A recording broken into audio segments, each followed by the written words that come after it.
Bonjour, donc avec cette vidéo, nous allons explorer les tendances régionales de la région d'Occitanie et nous allons voir les trois différents types d'industrie, hein. Euh, Ça va être l'industrie, il va y avoir après le secteur marchand et puis il va y avoir la construction. Donc qu'est-ce qu'on observe sur ces graphiques?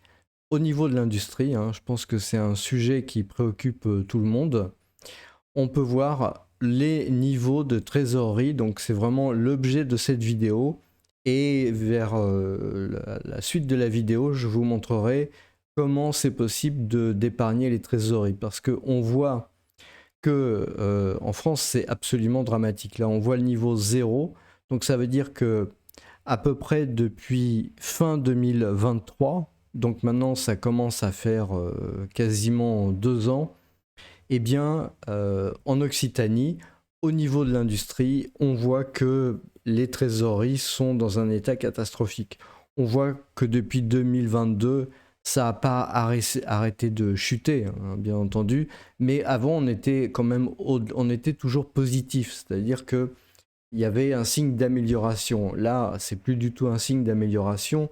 On s'aperçoit qu'il y a eu un léger mieux avec, disons, la baisse des taux, enfin la baisse des taux de la BCE, et puis aussi peut-être ça s'est un peu calmé au niveau politique, mais disons que tout reprend. Et donc là, on est clairement repassé dans une tendance négative pour la trésorerie. Donc c'est vraiment le problème principal. Alors, on a des effectifs qui remontent, hein. Et puis, on a aussi, au niveau des stocks, donc le niveau des stocks baisse. Donc ça, c'est plutôt une bonne chose. Mais quelque part, faut pas oublier, on est à la veille des fêtes, hein, la veille des fêtes de fin d'année. Donc c'est normal que ça se passe un peu mieux. Et de même, on a un carnet de commandes qui est en train de remonter. Donc le problème, hein, c'est vraiment le problème de trésorerie. C'est un problème qu'ont les entreprises en France et c'est vraiment quelque chose qui doit être réglé. Donc je vous passe sur les détails parce que c'est vraiment ces sujets-là qui m'intéressent. Si on regarde l'évolution des effectifs, on peut voir que bon, c'est un peu en dents de scie, mais je veux dire globalement quand même, ça devient de moins en moins positif. On voit qu'on a quand même un pic là, c'est sur le secteur marchand, hein. On a un pic qui arrive sous le zéro, donc on comprend, hein, que... Mais ça se sent dans l'économie globale, en fait, il y a vraiment un gros souci. On le voit au niveau de la trésorerie. La trésorerie, là, c'est vraiment dramatique par rapport à l'industrie, hein. Quand on regarde le niveau de la trésorerie en Occitanie, si on regarde le zéro, en fait, on s'aperçoit qu'on touche une première fois le zéro quasiment début 2023. Et puis après, bah, ça n'arrête pas de tomber, quoi. Et là, actuellement, on est à -8. Donc, ce qu'il faut noter, hein, c'est que quand vous êtes au-dessus du zéro, les positifs, tout ça, ça se cumule. Mais malheureusement, c'est aussi vrai quand ça va dans le négatif. C'est-à-dire que tout ça, ça se cumule. Et donc, il y a des opinions de plus en plus négatives sur les trésoreries des entreprises dans le domaine marchand. Donc là encore, il y a des solutions, mais c'est vraiment très très problématique. Et quelque part, il faut jamais oublier dans ces chiffres de trésorerie en négatif, c'est pas du tout symétrique avec ce que vous avez en positif. Pour quelle raison?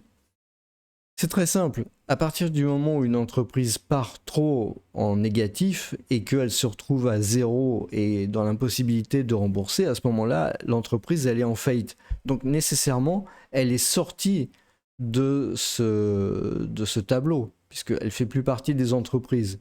Donc on ne récolte pas son opinion sur la situation de la trésorerie, qui est évidemment très négative. Donc quelque part, il ne faut jamais oublier que vous avez une asymétrie comme ça entre ce qui est négatif et ce qui est positif. Quand c'est positif, bah, vous avez quand même beaucoup plus de chances de monter, alors que quand c'est négatif, bah, ça finit par toucher un palier. Donc je ne sais pas si c'est le cas ici, hein, parce que là, ça fait quand même déjà quasiment 6 mois que c'en est à -8. Enfin, c'est assez dramatique. Donc là, il y a vraiment un très très gros problème de ce côté-là. On voit d'ailleurs l'évolution des prix, hein. L'évolution des prix, elle est proche elle est entre 4 et 2%. Pardon, c'est l'évolution des prix, hein. C'est l'évolution des prix, c'est pas l'inflation. Là, on est sur un sentiment d'évolution des prix. C'est ça que ça veut dire, hein, la traduction de ce schéma. Au niveau du bâtiment, là, il faut reconnaître, hein, c'est bâtiment, travaux publics, il n'y a pas grand-chose, hein. Je sais pas, c'est probablement, malheureusement, dans un tel état qu'il n'y a il y a pas les chiffres détaillés de ce qui se passe. Donc on a bien des tendances sur le niveau d'activité, mais on comprend bien qu'avec la dette monstrueuse de l'État français, tout ce qui est travaux publics, bah, ça risque pas il risque pas d'y en avoir tant que ça, hein. Donc voilà, le problème est tout à fait là. Si je regarde maintenant dans les... Donc on a l'activité de seconde œuvre ici. Bon, on voit que c'est assez variable, mais quelque part, on voit que ça descend quand même légèrement. Sur le gros œuvre, donc le second œuvre, c'est plutôt tout ce qui est réhabilitation, on va dire réhabilitation, changement, etc. Là, sur le gros œuvre, on est sur la nouvelle construction. Donc sur la nouvelle construction, on a une forme comme ça en espèce de U. Il faut voir quand même que l'activité a quand même été très très très négative et qui s'est retrouvée là avec des pics sur ce secteur-là. Mais c'est vrai que c'est pas vraiment une bonne nouvelle. Donc sur la chaîne Crise 2024, je vous ai fait des vidéos sur l'intelligence artificielle et les PME parce que c'est l'habitude sur la chaîne, hein, de donner des trucs quand même de manière à ce que vous puissiez, pour ceux que ça intéresse, trouver des solutions. Donc ça avait commencé, hein, il y a une logique. J'ai fait les indicateurs de crise et tout ça, les prospectives. J'ai fait des vidéos sur survivre à la crise économique, mais là c'est vraiment le dur, quoi. C'est vraiment la crise très très dure. Comment l'entreprise peut survivre. Pareil pour les particuliers, comment survivre en temps de crise économique. Il y a des PDF qui sont disponibles dans les groupes Discord. Et là, je vais lancer une nouvelle playlist qui va s'appeler Automatisation et IA pour sauver votre trésorerie.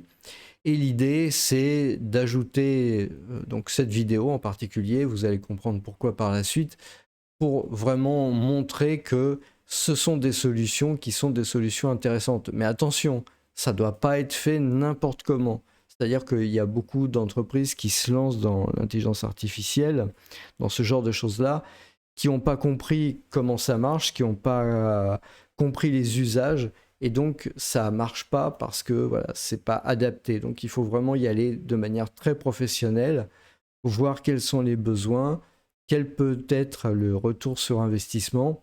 Et à ce moment-là, bah, devient vraiment très intéressant d'automatiser et d'ajouter de l'intelligence artificielle à cette automatisation. Parce qu'en fait, c'est ça le truc. Le truc, c'est que l'intelligence artificielle toute seule, c'est pas suffisant. Il y a besoin d'autre chose, hein, pour avoir des projets qui marchent. Donc vous avez, par exemple, hein, vous avez tout un tas de news sur le sujet. Je ne vais pas trop rentrer dans les détails pour ne pas vous assommer avec ça. Mais vous avez comment l'IA transforme les pratiques du trésorier. Ça, c'est pour les finances et la trésorerie de l'entreprise, hein. On a vu que c'était vraiment très important. 90% de précision des prévisions de trésorerie avec l'intelligence artificielle. Donc, il y a vraiment des choses à faire dans le secteur financier. Ça permet d'avoir des décisions rapides, de sécuriser sa trésorerie. Ça permet aussi quelque part de créer des tableaux de bord financiers, des alertes prédictives qui vont vraiment être des choses assez objectives. Vous avez aussi toute la partie de la logistique. Ça, c'est vraiment important. La logistique et la production. Les outils d'automatisation et d'intelligence artificielle sont vraiment des outils qui vont permettre de réduire les erreurs, d'optimiser les stocks, les délais, la production. Et ça va permettre aussi de réaliser des process qui vont être des process qui vont pouvoir s'adapter, alors pas de manière de A à Z, mais en tout cas s'adapter à des petits changements et donc de garder toute la productivité. C'est vraiment le maître mot de l'automatisation et de l'intelligence artificielle dans les PME et les TPE, c'est-à-dire d'avoir des outils qui vont permettre d'augmenter la productivité de manière à augmenter les marges et de manière à ce que les entreprises récupèrent de la trésorerie. Ça, c'est vital et c'est la révolution qu'il y a en ce moment avec l'intelligence artificielle. Vous avez aussi l'automatisation des process de ressources humaines. Alors, l'idée, c'est pas vous n'allez pas embaucher les gens en fonction des décisions d'une IA, c'est pas ça. Mais par exemple, dans des pays comme la France, où la législation est un labyrinthe, et bien justement, l'intelligence artificielle, elle peut permettre d'améliorer beaucoup les choses en termes de compréhension des processus, en termes de mise en place aussi d'automatisation de certains processus administratifs qui sont des labyrinthes. Voilà, je ne fais pas une image, les gens qui connaissent l'épaisseur du code du travail savent de quoi je veux parler. Et puis vous avez aussi toute la partie marketing et commercial. Donc ça vous permet de faire un suivi, c'est très important. De mon expérience en expatriation, donc ça veut dire des fois peut-être avec des erreurs, des erreurs, avec des heures un peu décalées, dues au décalage horaire, etc.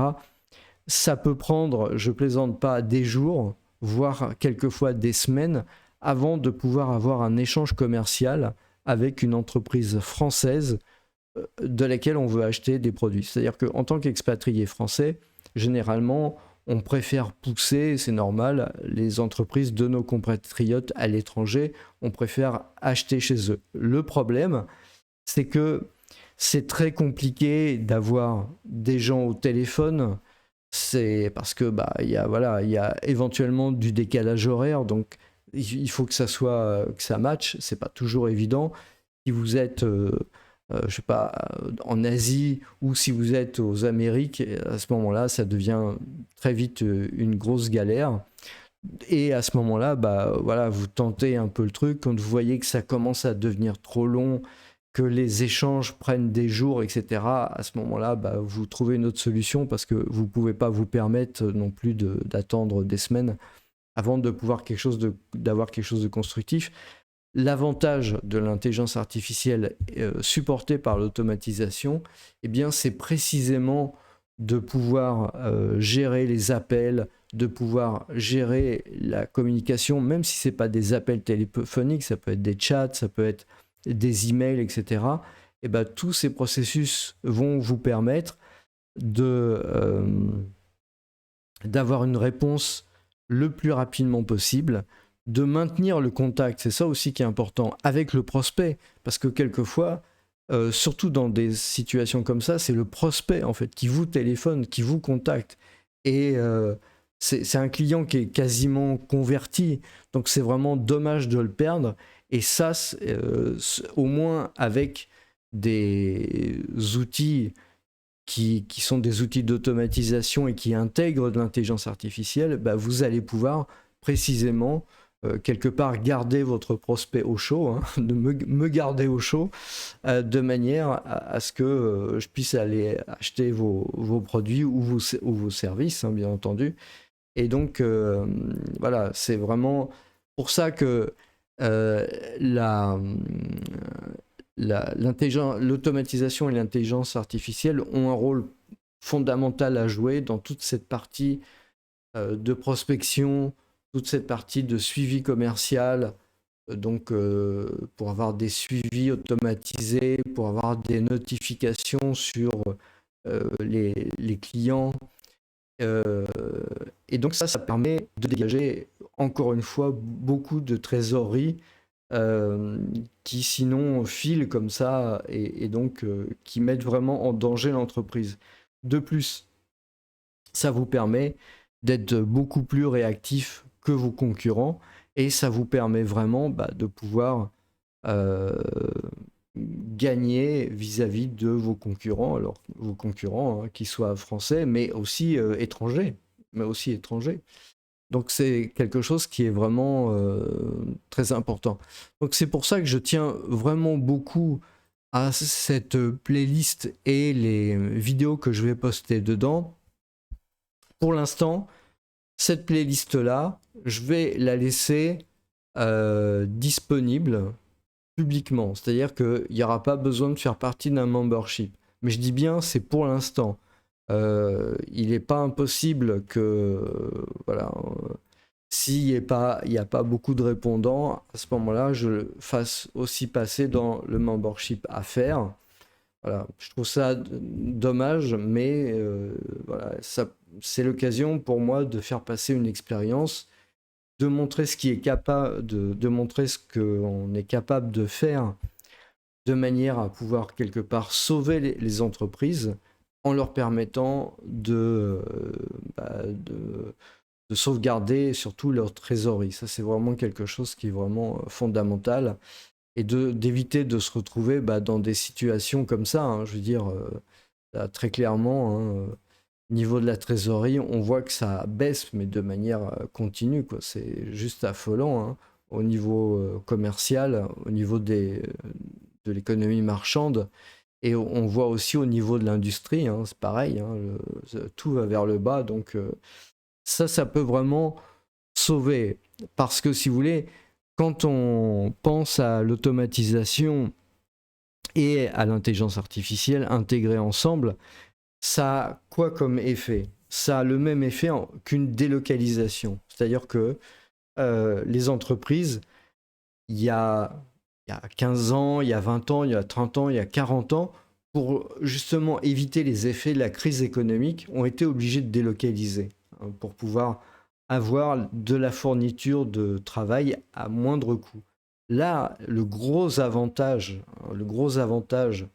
avec ces solutions-là, c'est que vous n'avez plus besoin de délocaliser. En fait, vous pouvez quelque part avoir tous les avantages de la délocalisation en ayant des outils qui vous permettent de faire un travail à un coût qui est très très faible et de pouvoir transformer ça en trésorerie, en marge. Donc c'est vraiment très important. Et finalement, tout le monde y gagne. C'est-à-dire que c'est pas un univers où tout d'un coup les salariés sont mis à la porte, etc. Ça, c'est pas vrai du tout. C'est pas du tout comme ça que ça se passe. Mais c'est comme quand on a introduit l'informatique dans les entreprises. Je me rappelle très bien, quand on est dans une entreprise dans les années 90, au début des années 90, vous avez des secrétaires, voilà. Et après, une fois l'arrivée de l'informatique, donc avec traitement de texte, etc., les gens, tous les salariés se sont mis à taper leur texte eux-mêmes sur leur ordinateur, alors qu'avant, dans les entreprises, il fallait passer par des secrétaires. Bon, les secrétaires n'ont pas été mis à la porte parce que tout d'un coup, dans l'entreprise, est arrivée la micro-informatique et que tout le monde s'est mis à taper soi-même ses propres documents. Elles ont changé leur métier, elles se sont adaptées et les choses se sont passées très bien. Il y a eu des gains de productivité, il y a eu des gains de richesse, etc. Donc c'est pour ça qu'il ne faut pas se heurter sur le sujet. D'autre part, c'est important de parler d'automatisation et d'introduire dedans de l'intelligence artificielle. Parce que, si vous voulez, l'intelligence artificielle ne peut pas tout faire. Mais par contre, il se trouve que c'est un outil qui va être très très très utile sur certains points où il va falloir, où on va avoir besoin quelque part de traiter une situation un peu floue, on va dire, une situation qui n'avait pas été prévue auparavant. Eh ben, on va pouvoir utiliser des outils d'intelligence artificielle au sein d'un processus automatisé, de manière à pouvoir beaucoup plus facilement régler les choses. Je sais pas, par exemple, il y a l'image, tout le monde. Alors, c'est pas quand je parle d'outils d'IA, c'est pas avec des robots, mais c'est pour vous donner une image. Si vous avez une chaîne de production, elle est complètement automatisée, puis à un moment, pour une raison ou pour une autre, vous avez besoin de transporter un carton d'un point A à un point B.